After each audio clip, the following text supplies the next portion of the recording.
Mis amigos, después de un trabajo exitoso con el coronavirus, la ciudad de Nueva York luce tranquila y con la pandemia controlada.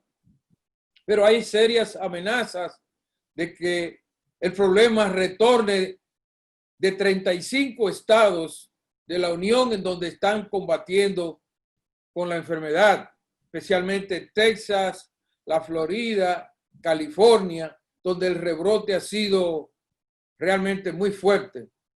Tengo conmigo al doctor Rafael Lantigua para ver cómo analizamos las medidas que está tomando la ciudad, que incluye poner en cuarentena a todo el que venga de esos estados para evitar que tengamos este dolor de cabeza de nuevo de estos meses tan terribles de abril, mayo y marzo. Adelante, doctor Lantigua, saludos. Buenas tardes, saludos, José Alduey, un placer estar con ustedes de nuevo y a los televidentes que nos escuchan. Dame decirte, si es verdad que hay cierto control de la pandemia, que no es abril y mayo, todavía la ciudad sigue teniendo problemas. Si tú ves los números, estamos haciendo unas 25, 28 mil pruebas todos los días. O sea, unas 57 mil, 65 mil en el estado. Si tú ves lo que son los 5 condados, todavía el número de positividad oscila entre el 8 y el 10%. No es donde queremos estar.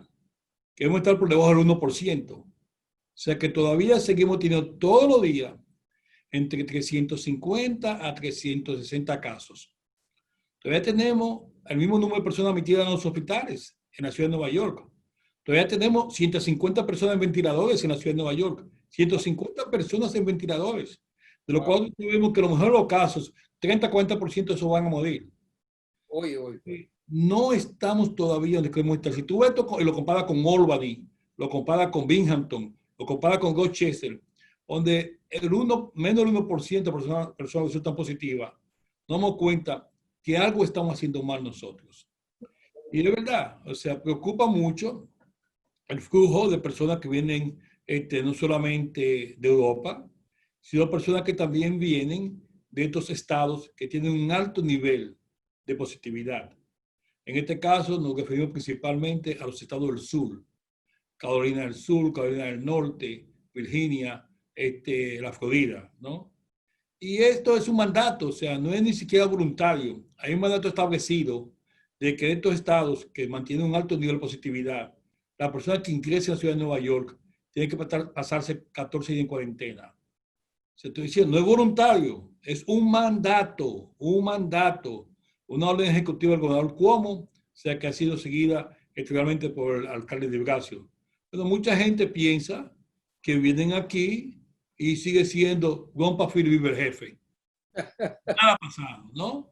O sea, tú lo ves que se van a comer, tú has visto lo que está pasando aquí en muchos sitios, donde inclusive me dicen que... Los restaurantes están como celebrando una fiesta del carnaval.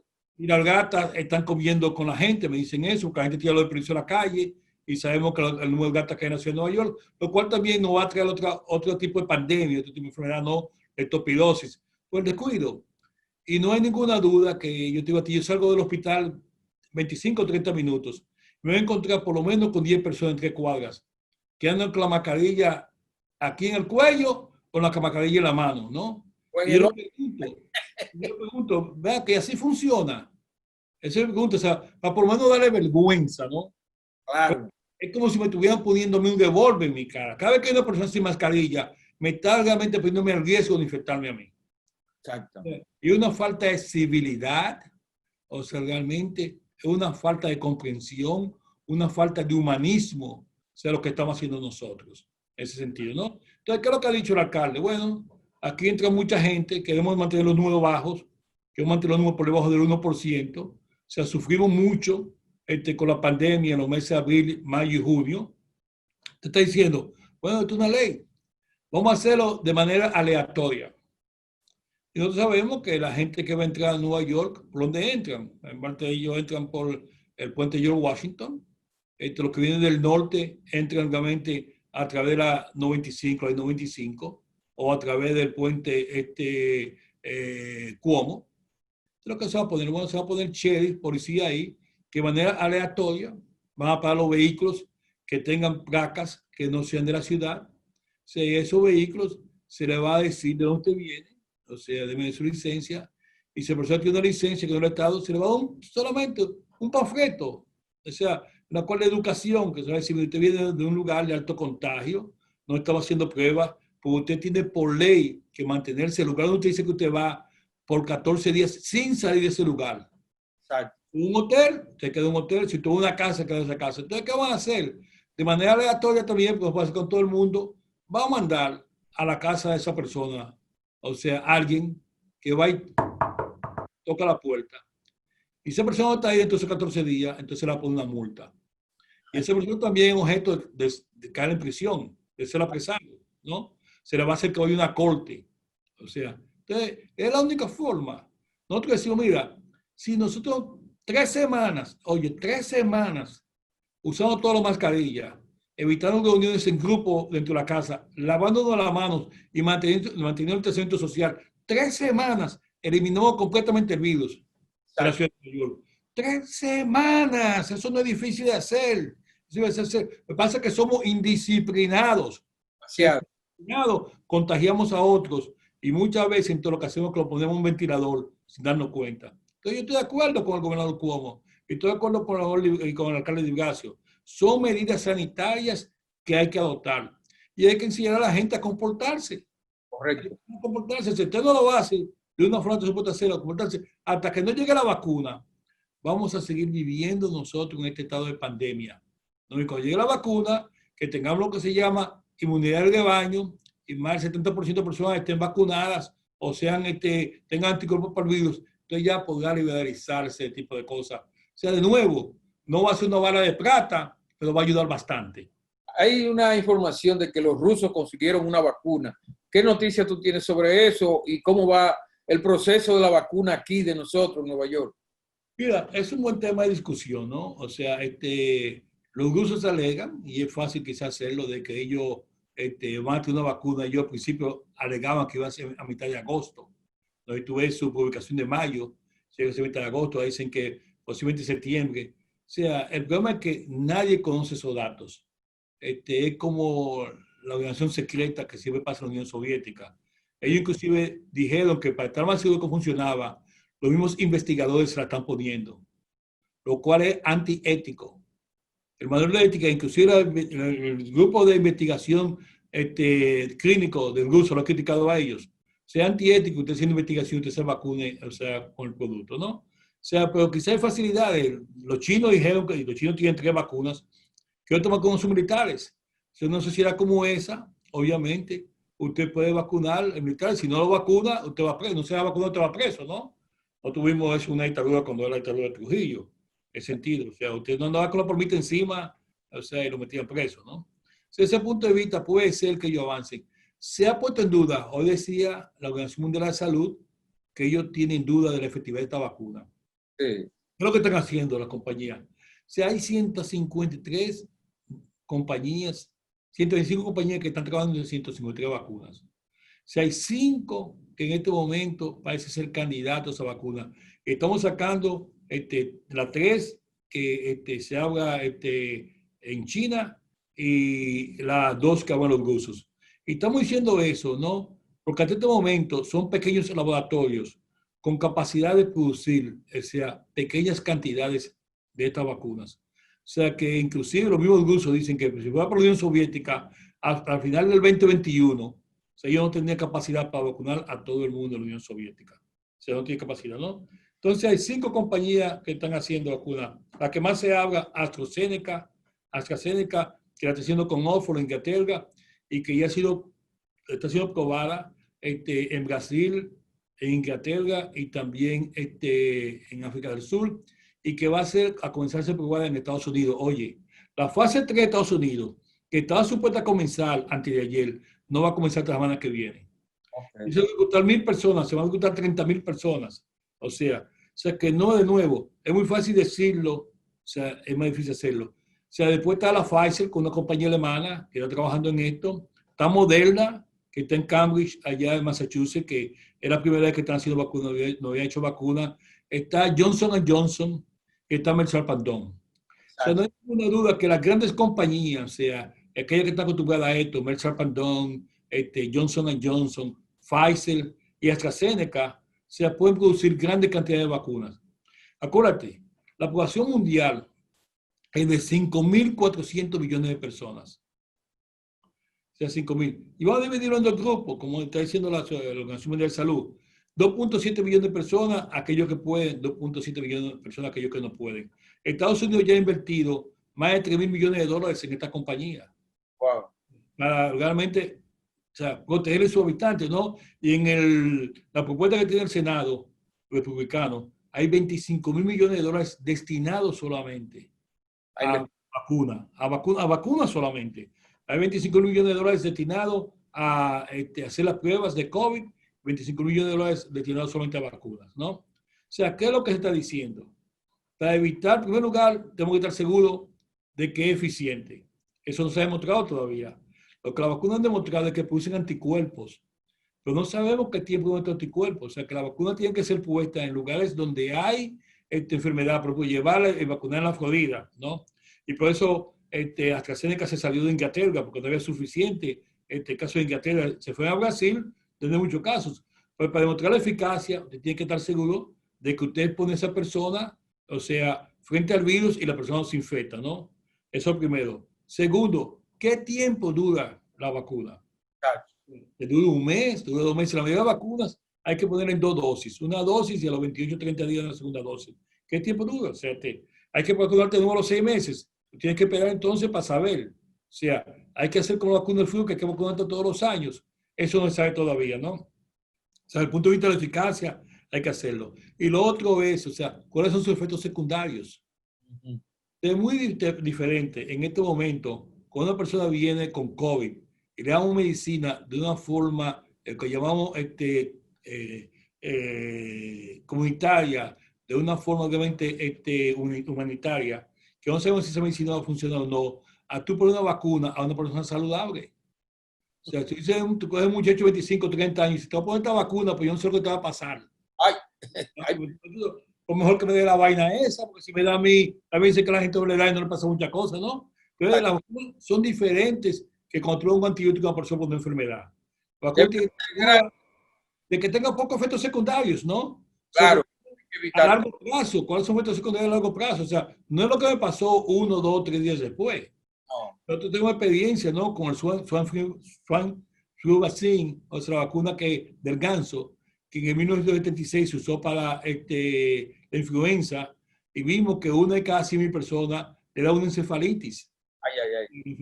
Le afectaba el cerebro. Y esa persona de por vida se convirtió en un vegetal, no de por vida. O sea, y eso se demostró después que la vacuna se puso en efecto. No antes. Hay que esperar cuáles son los efectos secundarios, ¿no? Entonces, está hablando de que lo más seguro que a finales de noviembre o diciembre, o quizá en enero, haya cierta producción de vacuna. ¿Qué es lo que está haciendo diferente en este momento? Siempre se sabe que producir una vacuna coge entre 7 y 8 años. No hay ninguna duda porque el virus se caracterizó temprano y en enero ya con los avances que hay genéticos se conocía el virus. Lo que las compañías están haciendo, que anteriormente había lo que se llamaba investigación y desarrollo, se conoce como Research Development, R&D, esa fue una que los farmacéuticos le llaman, y después que se ve que la vacuna iba a ser efectiva, comenzaba la producción. Lo que está haciendo ahora es que se ha comenzado la producción sin saber si la vacuna va a ser efectiva, ¿no? Pero lo que se ha comenzado, por ejemplo, AstraZeneca dice que para el 1 de septiembre ellos van a tener 340 millones de vacunas disponibles. Pero ellos no han terminado su fase 3. Ellos no saben si la vacuna es efectiva. Pero para no esperar a tener o para comenzar a producir la vacuna, ellos han comenzado a producir la vacuna de ya. Y dice que van a tener 1.000 millones de muestras para enero del 2021. Y esperamos que hayan 2 o 3 compañías que hagan lo mismo. Ahora, ¿qué pasa? ¿A quién se vacuna? O sea, Estados Unidos que ha envuelto tanto va a decir, bueno, nosotros vamos a vacunar a otra gente primero y lo demás que se jota. No puede ser así, ¿no? Entonces está diciendo, se ha puesto realmente 194 países, han dicho, bueno, nosotros también vamos a invertir en la vacuna. Claro. Vamos a comenzar quizá el primero 3% de todo el mundo. ¿Quiénes son ese 3%? Lo que llama empleados de primera línea, ¿no? policía, médicos, bomberos, enfermeras, gente que trabaja en hospitales, los que están inmunosupresivos, la gente que tiene cáncer, los envejecientes, o sea, las personas obesas, por supuesto, ¿no? O sea, hacer eso. Y después entonces llegar a un 20% del segundo grupo. Y después y seguir aumentando así. Y quizá al final del 2021 o el 2022 vamos a tener suficiente gente para haber vacunado 40-60% de la población, ¿no? Pero en cuenta también, ¿qué pasa? De nuevo, en cuanto a eficiencia. Todos sabemos, por lo que se ha hecho, hay vacunas que se han hecho, por ejemplo, para lo que es el SARS-1, ¿no? El SARS-2, ¿no? Sabemos que se le llama SARS porque son siglas en inglés de que produce insuficiencia respiratoria severa. El 1 que llegó en el 2015, el 2005, bueno, hay una vacuna para SARS-1, ¿no? Pero ¿qué pasa? Que hay mucha gente que, inclusive vacunado, le da SARS-1 y cuando le da peor, peor, con mucho más síntomas, mucho más gravedad que aquellos que no se han vacunado. Entonces también eso hay que tenerlo en cuenta. O sea, que hay una serie de factores que hay que tener en cuenta. Y el FDA ha dicho, o sea, aquí en Estados Unidos, que no se va a precipitar con toda la presión, ¿no? Y vemos la presión de la Casa Blanca, con la hidrocloroquina. La vacuna buscándose con presión política también, porque ahí vienen las elecciones y hay que tener esta vacuna antes del 3 de noviembre. Antes de noviembre. Y el FDA ha dicho, la Asociación de Drogas de Estados Unidos ha dicho que no se va a precipitar a tomar una decisión política. La decisión va a ser científica. Y esperamos nosotros que sea una decisión científica, no política, ¿no? O sea, a pesar de todos los choques que hay entre la Casa Blanca y Anthony Fauci, los choques que hay entre la Casa Blanca y el Centro de Control de Enfermedades de Atlanta, nosotros esperamos que realmente la decisión sea realmente científica y que sea una vacuna que sea eficiente, que dure por lo menos más de 6 meses, un año, idealmente para toda la vida, ¿no? O sea, pero que también los efectos secundarios sean de mínima cuantía. Que sea lo que nosotros hemos visto hasta el momento, dolor en el brazo, un poquito de fiebre, un poquito de dolor de cabeza, que dura 24 horas y después eso no hay efectos secundarios de ahí en adelante. ¿Debe ser gratis la vacuna, doctor La Antigua? Debe ser gratis. Hasta este momento, o sea, todo el mundo ha dicho que la vacuna va a ser gratis. O sea, por suerte, inclusive los laboratorios han dicho, o sea, acuérdate, el que medio se le ha dado a Moderna, y a Moderna han dado $860 millones a esta vacuna, ¿no? O sea, a Pfizer se le dio $1.200 millones, inclusive a AstraZeneca se le dio $1.400 millones, y hay un grupo de, eso es Estados Unidos, y hay un grupo de Europa que también ha contribuido, y como te decía, se está poniendo un fondo especial, o sea, que va a tener unos $12.000 millones a través de la Organización Mundial de la Salud, que también se le va a esta compañía. Y la idea también, como te decía, estos son los grandes monstruos, lo que ha sido adelante, las grandes farmacéuticas, ¿no? Para compañías pequeñas que también están trabajando en esto. Y se habla también de ayudar a estas compañías pequeñas que no tienen la misma fuerza que estas compañías grandes. También, o sea, para que también salgan con un producto. O sea, si hay 10, 15, 20 vacunas en el mercado, o sea, que todas sean con pocos efectos secundarios y todas sean eficientes, mucho mejor que una sola vacuna, porque se producen en diferentes laboratorios, de diferentes formas. O sea, cada una de estas vacunas también son diferentes. Okay. Algunos usan ARN como mensajero, otros usan el virus atenuado. O sea, que también de eso hay que ver, o sea, cuál funciona mejor desde ese punto de vista. O sea, que es todo un aprendizaje alrededor de COVID-19. Muchísimas gracias a ti, Rafael La Antigua, y a toda la teleaudiencia que disfruta tu discurso porque es enriquecedor, ilustrativo y esclarecedor del futuro y del presente de todos los neoyorquinos. Bendiciones. Hasta la próxima. Dios te bendiga. Gracias.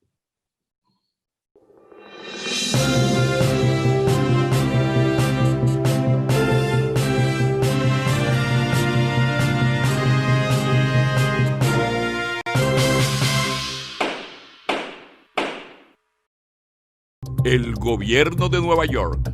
Un programa de análisis, noticias, reportajes, opiniones, entrevistas y comentarios sobre los hechos que son noticia. El Gobierno de Nueva York.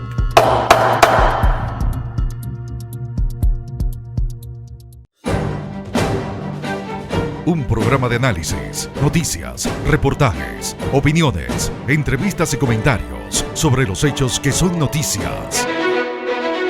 Con la conducción de José Altuve, porque la prensa es equilibrio y contrapeso de la democracia. El gobierno de Nueva York, de lunes a viernes a las 4 de la tarde, por TV Quisqueya, con sabor dominicano.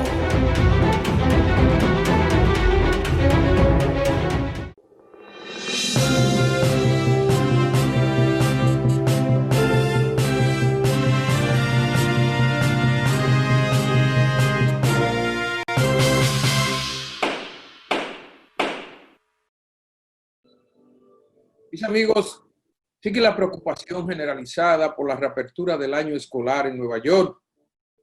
Creo que padres, maestros, autoridades están frente a una situación muy compleja y muy difícil. ¿Cuál será el destino del año escolar? Conversamos con Elizabeth Balaguer, escritora, activista cultural y educadora. Elizabeth, ¿cuál es tu punto de vista? ¿Deben reabrirse las escuelas en este momento, en septiembre? Realmente, buenas tardes ante todo, José. Adway, déjame decirte que esto es algo muy lamentable lo que está sucediendo, es una angustia que todos sentimos, tanto los docentes como los padres. No hay condiciones, las condiciones no están dadas para abrirse una escuela en menos de un mes. Hay protocolos que tienen que establecerse, hay protocolos que tienen que ya estar poniéndose en ejecución para tú primero hablar de cuándo vas a abrir. Realmente septiembre es muy prematuro. Es algo que no es seguro ni para los docentes, ni es seguro para los padres, ni es seguro para los niños. Entonces yo creo que más que una cuestión política y de un decir de que sí, vamos a abrir, creo que se tienen que sentar en una mesa de diálogo y buscar la manera de cómo enfrentar esta crisis. La educación presencial no puede ser realizada en septiembre. No hay condiciones, vuelvo y repito.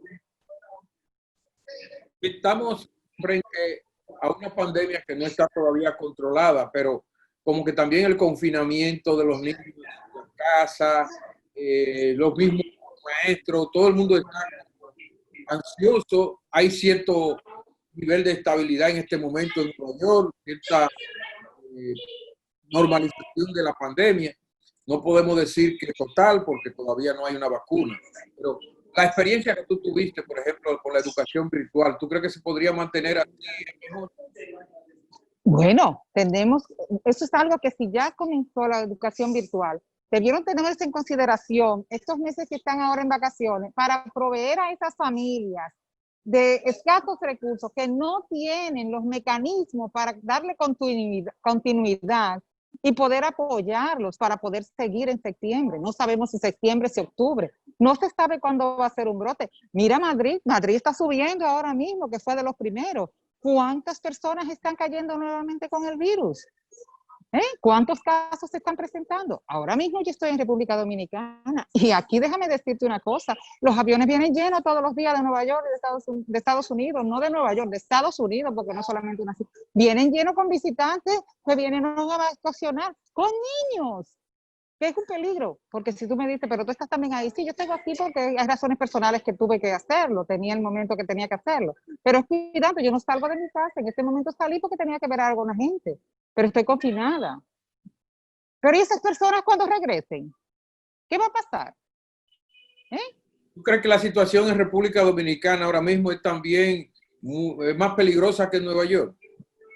Claro, claro que sí. Claro, porque nosotros hemos sobrepasado, pero no nos podemos dormir. Ese es el problema que tenemos. Si nosotros ya hemos sobrepasado, hemos tenido ciertos cuidados, en el confinamiento y el distanciamiento físico, que no es un distanciamiento social, porque social no es físico que tienes que tener, y seguir los protocolos de higiene, de lavarte las manos cada momento, andar con tu sanitizer, para limpiarte las manos, alcohol, todo ese tipo de cosas, hay que seguirlo. Tu mascarilla en todos los lugares públicos, claro, pero aquí las cosas no. Aquí hay un problema que es un problema social, un problema de educación, un problema económico. Que eso puede todavía cada día incrementar los casos. Entonces, todo ese tipo de cosas tiene que tomarse en consideración. Y no solamente es algo que realmente las escuelas son viejas. El sistema de limpieza en las escuelas no es una limpieza óptimo, porque tenemos que ser sinceros. Entonces, una escuela que está cerrada de mediados de marzo, ¿tú crees que tú vas a coger todas las escuelas y las vas a tener óptimas condiciones para tú ingresar en septiembre y que no haya peligro de una recaída o de un contagio entre maestros, entre el alumnado y entre el personal laboral? Esto tiene que valorarse. Bien, muchísimas gracias, Elizabeth. Esperamos que todo siga marchando bien contigo en tu viaje por República Dominicana y que cuando regrese ya el panorama haya estado más despejado en Nueva York. Ay, gracias. Un abrazo grandioso, de virtual, pero seguimos en esto. Y gracias por permitirme estar en tu programa. Muy bien. Que así sea. Bendiciones. Hasta la próxima. Bye.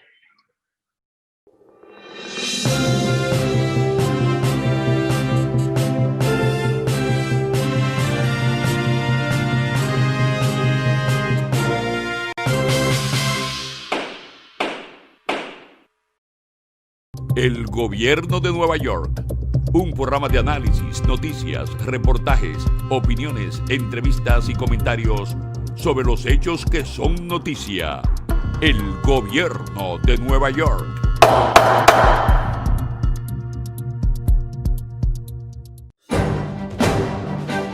Un programa de análisis, noticias, reportajes, opiniones, entrevistas y comentarios sobre los hechos que son noticias.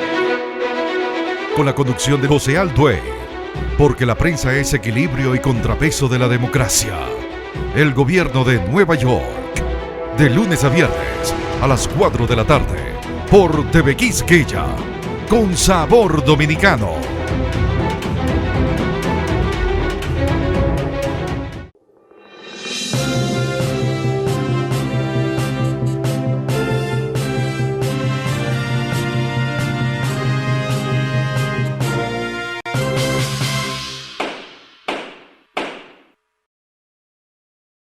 Mis amigos, se está debatiendo en Nueva York la reapertura del año escolar, porque como ustedes saben, ha sido interrumpido por el problema de la pandemia que obligó a cerrar todas las escuelas. Pero hay encima de esta pandemia una pugna política entre el alcalde de Nueva York, que quiere reabrir, y el gobernador Andrew Cuomo, que quiere cerrar. No se sabe exactamente por qué estas diferencias, pero vamos a conversar con la activista comunitaria Zenaida Méndez para que sea ella quien nos lea entre líneas qué es lo que está pasando en esta guerra y por qué tenemos que tener consecuencias en las escuelas por esta problemática. Zenaida Méndez, saludos y bienvenida, como siempre. Muchas gracias, Alduey. Es siempre un placer conversar contigo y con tu querido público que te sigue día a día. ¿Cómo no? Excelente. ¿Por qué esta pugna por la reapertura de la escuela y por otros debates que hay entre el alcalde Bill de Blasio y el gobernador Andrew Cuomo? Mira, desafortunadamente, en vez de esta situación de la pandemia, unir al liderazgo de Nueva York, de los Estados Unidos, lo que ha creado unos egos más amplios. Porque hay una competencia, ¿quién puede manejar esta pandemia y lo del COVID-19 mejor? Desafortunadamente, ahora viene la situación de la reapertura de las escuelas. Una situación muy delicada y muy seria. Estamos hablando de niños. Cuando los adultos bregamos como bregamos, pero cuando se trata de nuestros hijos, especialmente los menores de 10, 12 años, cuando tú tienes un niño en kindergarten, pre-K, en primer grado, segundo grado, que yo le digo, no se sabe defender. Cuando mi niña era pequeña, yo decía, no, espérate, hasta que ya no tenga 14 años, 12, no se van a defender. Tengo yo que estar ahí velándola. Entonces, ahora esto es más serio. porque si el gobernador dice, yo quiero esperar hasta que haga un plan de parte de los distritos escolares. Después dice, no, ahora yo no voy a escuchar a un burócrata, yo voy a ver lo que quieren los padres. Otra situación. Mientras tanto, yo creo que de Blasio, como lo hizo también con la pandemia, cautela, cautela. ¿Te acuerdas que él no quería cerrar las escuelas? Y tenía una razón legítima. Miles de niños, la única vez que comían era en la escuela. Entonces él dijo, vamos a tener cientos de niños sin comer. Miles. Acuérdate que hay más de 1 millón de niños latinos y afroamericanos en las escuelas públicas. Las escuelas públicas en Nueva York ya son un desastre en sí, sin tener esta situación, imagínate. Entonces una decisión para muchos padres que tanto de Blasio como el gobernador como que no tienen en cuenta de que cada vez que ellos abren la boca es más preocupación, más estrés para los padres, porque están pensando, wow, si estos dos líderes no se ponen de acuerdo, si el canciller de educación no se pone de acuerdo, ¿cómo es que se va a proceder en la reapertura? ¿Qué vamos a hacer nosotros? Hay muchas cosas que hay que tener en consideración. Tú tienes niños que ya tienen problemas de salud comprometida, tienen asma, que tienen otras situaciones. Tú tienes niños que debido a la situación ahora no han aprendido a socializarse en las escuelas, entrarlo de golpe. Y también tú tienes el problema, Arduey, del sindicato de maestros, que es un sindicato de los más fuertes de los Estados Unidos. Exacto. Entonces, ahora tenemos una situación que cientos de maestros están jubilándose porque no quieren regresar a poner su vida en peligro. Exacto. Hay gente en pugna que siempre ha sido así. Entonces pensábamos que al llegar a esta situación de crisis, de caos, por lo menos estos dos líderes iban a reconciliar y poner su ego a un lado y bregar con la situación y pensar en nosotros, el pueblo, empezar en los padres. Te digo, a mí me preocupa mucho. Yo tengo una nieta de 6 años y un nieto de 3 años. Entonces, mi hija y su esposo están súper preocupados. ¿Cómo vamos a hacer esto? No todo el mundo se puede dar el lujo de tener a alguien que va a estar en la casa cuidando a los niños. Recuerda que si tú tienes que salir de tu casa a trabajar, tú no tienes uno de los padres que se pueda quedar, ni unos abuelos, ni unos tíos, mucho menos un vecino. ¿Qué tú vas a hacer? Perfecto. Bueno, el problema parece bastante complejo por el hecho de que no hay una vacuna en primer lugar todavía. El problema del distanciamiento social, como que masificando la escuela con las aulas llenas de gente, se va a romper de una forma que no hay forma de que se pueda mantener una distancia de 6 pies en un aula con 60 niños, con 30 niños. Entonces, ¿cuál es tu visión de cómo debe ser la reapertura? Bueno, fíjate, yo creo que uno de los planes de, por ejemplo, hay que tener definitivamente la mitad de los niños. Tú no puedes tener 30 niños en un salón de clase, aunque tengas 3 maestros, porque el salón de clase no es suficientemente grande para tener a cada niño a 6 pies de cada uno. Esa es una. Los niños de por sí son sociables. Tú tienes un niño en primer grado que desde que llega se va a hablar con el otro niñito. ¿Cómo tú le dices, no, no te puedes parar de ese pupitre? No puedes.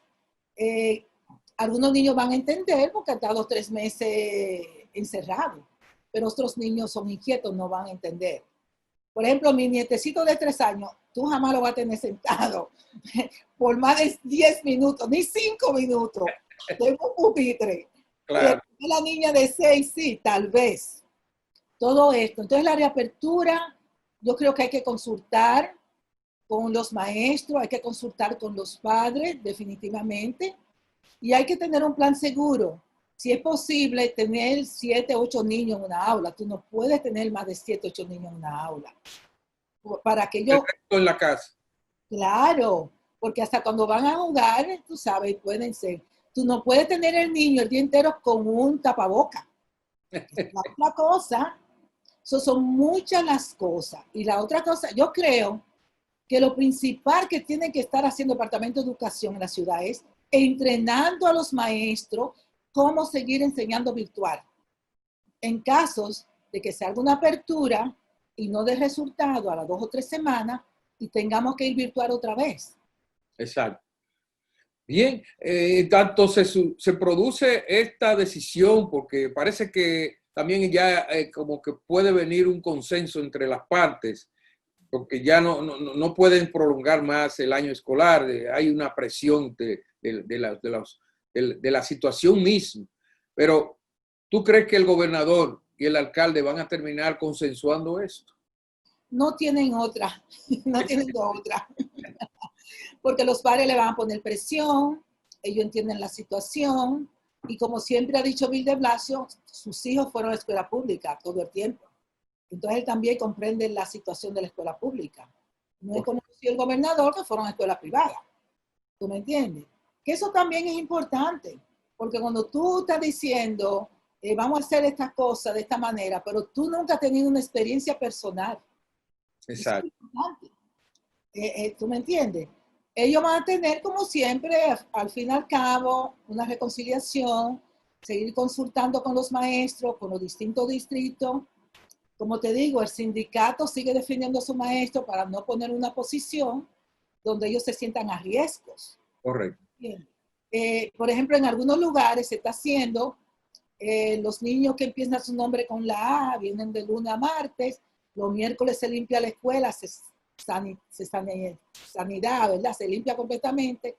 El jueves y el viernes vienen los otros niños, pero todo depende cuántos niños hay inscritos en esa escuela. Exactamente. Bueno, es un verdadero rompecabezas y cada escuela tendrá su propio modelo, su propio estilo, pero hay que tener un método común y ver cómo responde la población estudiantil y los profesores, como tú dices, a esta nueva era de la educación por producto de la pandemia. Muchísimas gracias. Estoy a tu orden siempre. Igualmente, muchas gracias por dejarme participar en tu excelente programa. Muy bien, gracias, Zenaida Méndez. Seguimos con más en breve.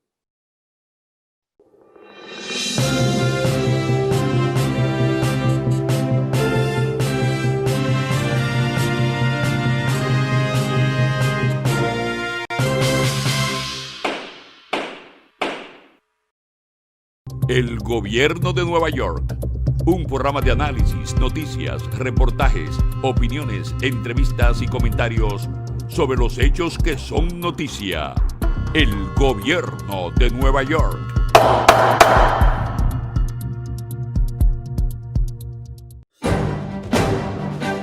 Un programa de análisis, noticias, reportajes, opiniones, entrevistas y comentarios sobre los hechos que son noticias. Con la conducción de José Altuve, porque la prensa es equilibrio y contrapeso de la democracia. El Gobierno de Nueva York, de lunes a viernes a las 4 de la tarde, por TV Quisqueya, con sabor dominicano.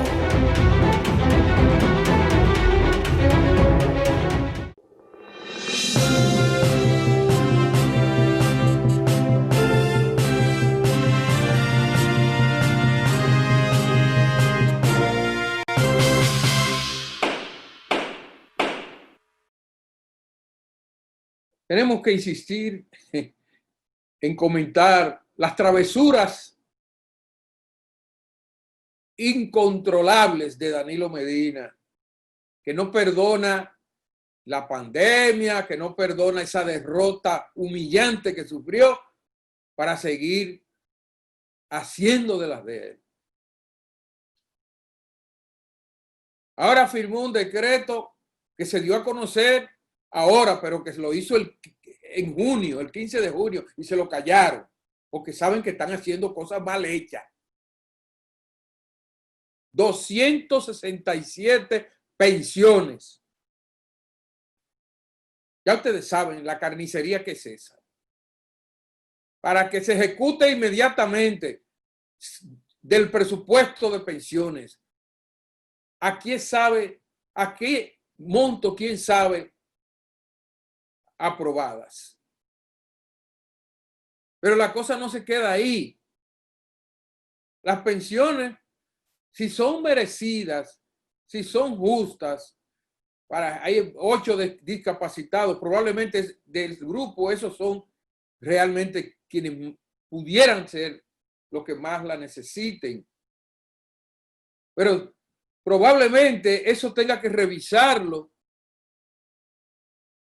el nuevo gobierno para no caer en otro extremo, en otro danilismo perverso. El asunto es que, aparte de eso, ustedes saben que el gobierno maneja la justicia, ¿verdad? Pues acaban de poner en libertad a Manuel Rivas, el exdirector de la ONSA, la Oficina del Transporte Público, donde quedó consumado el plan de asesinar al abogado que perdió la vida por pretender investigar los líos y desórdenes de esa organización en materia de sobrevaluación y robo. Ramírez perdió la vida en forma que todos recordamos, muy triste y muy dramática. Lo secuestraron en la UAS, donde era profesor y abogado, y lo llevaron a un sitio, a una orilla de un río, lo encadenaron, lo amarraron de un blog y lo soltaron al agua, después de pegarle un tiro.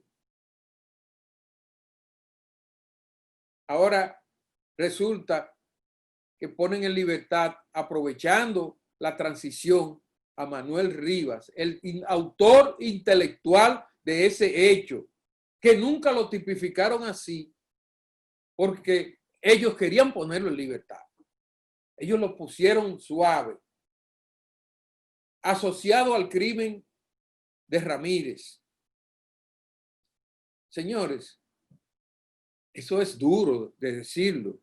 Eso es terrible. Eso es terrible.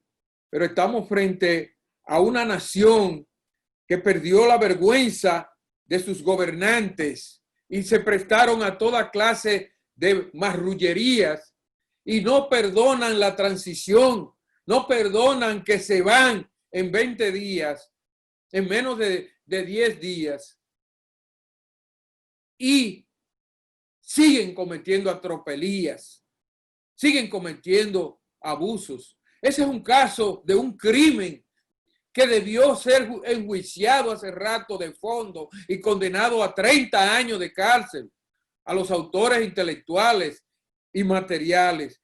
Se le dio vuelta y vuelta y vuelta y vuelta y vuelta. No han hecho lo que tenían que hacer en la justicia, porque la justicia la maneja Danilo Medina y el PLD, y entonces ahora quieren poner libertad a sus presos de su partido. Y lo dije hace un año, señores, ese es el autor intelectual y no lo han tipificado como autor intelectual porque es PLDista y lo quieren proteger, lo quieren poner en libertad. Lo llevaron a domicilio primero. Miren ahora, arrestó a domicilio, que es casi como en libertad, y ahora formalmente le dieron libertad a Manuel Rivas. Esto es terrible, señores. Lo grande de esto todavía no se sabe, todavía no se conoce la verdadera pandemia que dejó Danilo Medina y el PLD en el país. Después del 16, cuando empiecen a salir todas las barbaridades, toda la podredumbre que esta gente dejó allí, entonces los dominicanos van a descubrir qué genialidad de gobierno era lo que teníamos allí y qué fue lo que hicieron esta gente por 16 años. Sigamos esperando el cambio de gobierno porque todavía nos quedan muchas penitencias, muchas pesadillas por ver en esta despedida triste y perversa de Danilo Medina. Vamos a la pausa, regresamos.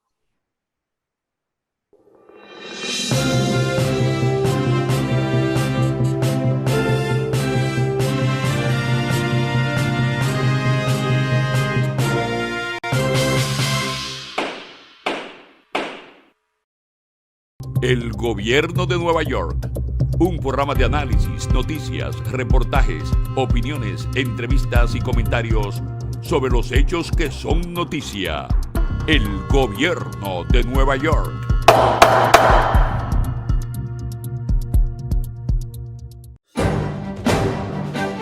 Un programa de análisis, noticias, reportajes, opiniones, entrevistas y comentarios sobre los hechos que son noticias. Con la conducción de José Alduey, porque la prensa es equilibrio y contrapeso de la democracia. El Gobierno de Nueva York, de lunes a viernes a las 4 de la tarde, por TV Quisqueya, con sabor dominicano.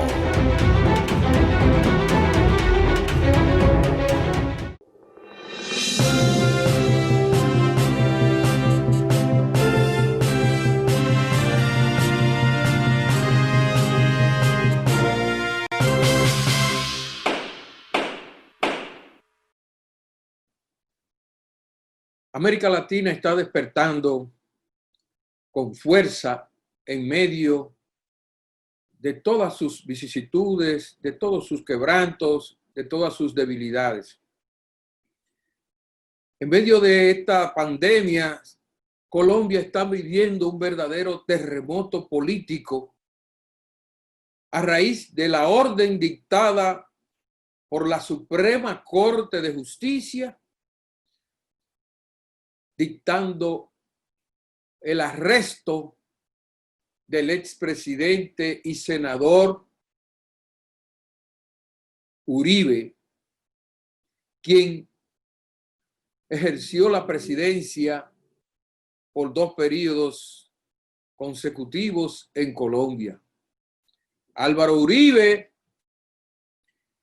ha sido acusado de fraude procesal y es el líder del partido de gobierno, Centro Democrático, en las manos de Iván Duque de los últimos 2 años, y una figura pública influyente al más alto nivel, a tal punto de que fue en el 2018 el senador más votado de Colombia, con 800,000 votantes a su favor.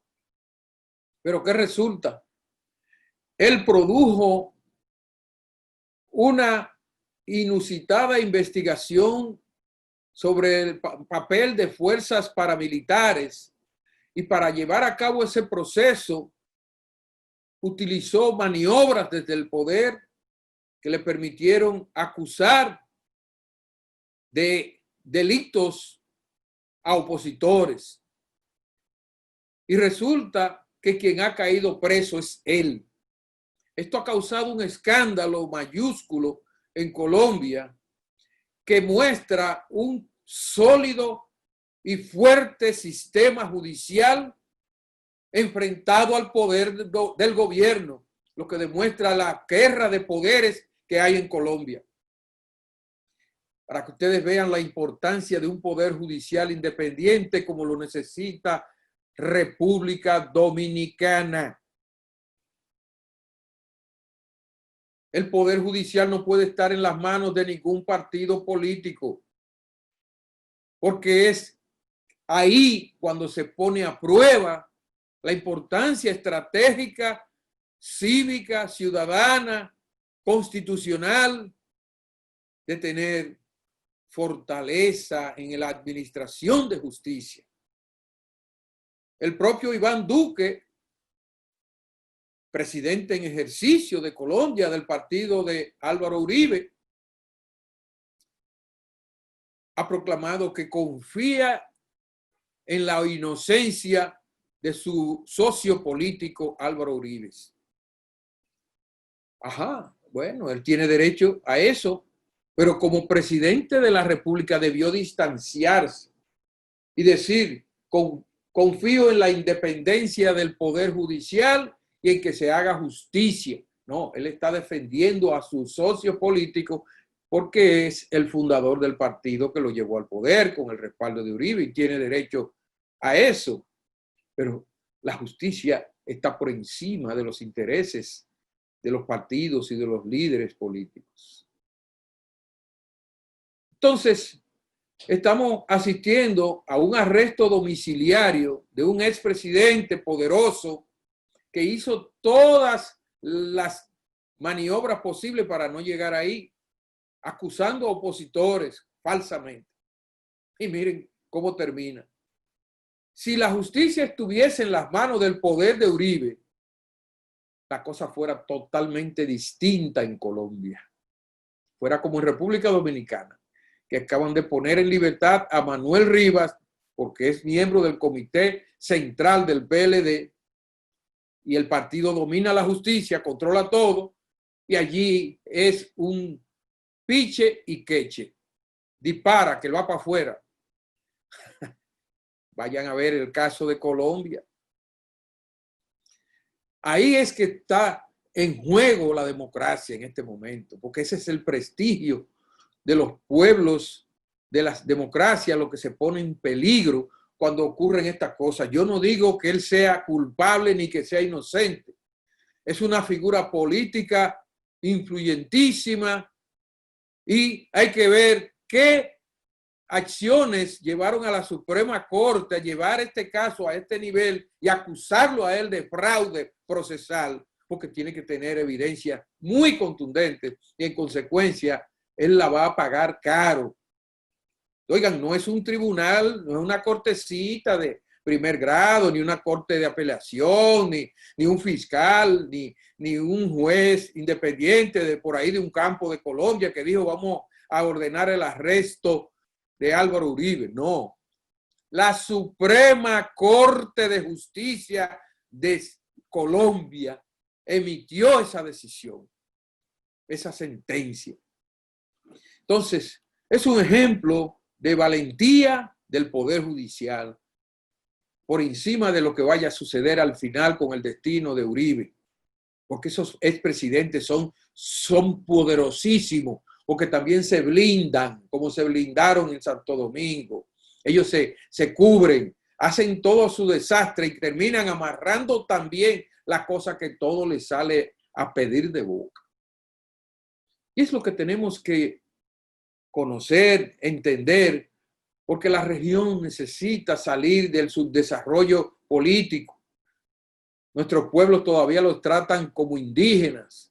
Los políticos atrasados, los políticos abusadores, los políticos que se benefician del poder, se hacen millonarios, se hacen ricos, también levantan falsas acusaciones contra sus opositores o perdonan a las que cometen crímenes graves, como el caso de Manuel Rivas en Santo Domingo y la onza contra Ramón Ramírez, el abogado y periodista del que hablamos en el anterior comentario, asesinado vilmente en Santo Domingo. Ahora se pone en libertad a su autor intelectual, como que no ha pasado nada.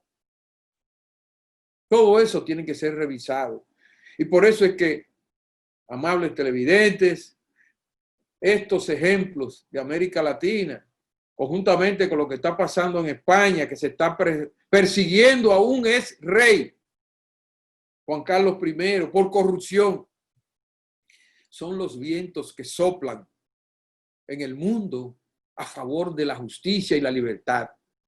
Son los vientos que soplan demostrando que no hay barreras, que no hay altura, que no hay expresidentes intocables, que no hay poderosos que no puedan ser juzgados. Y qué bueno que sea así, porque ese es el sentido que manda la historia y lo que va a fortalecer la democracia. Ya ustedes vieron lo que pasó con Lula en Brasil y ya han visto lo que pasó con otros gobernantes en Perú. Hay 4 expresidentes involucrados en el caso de Brecht y ya se suicidó uno.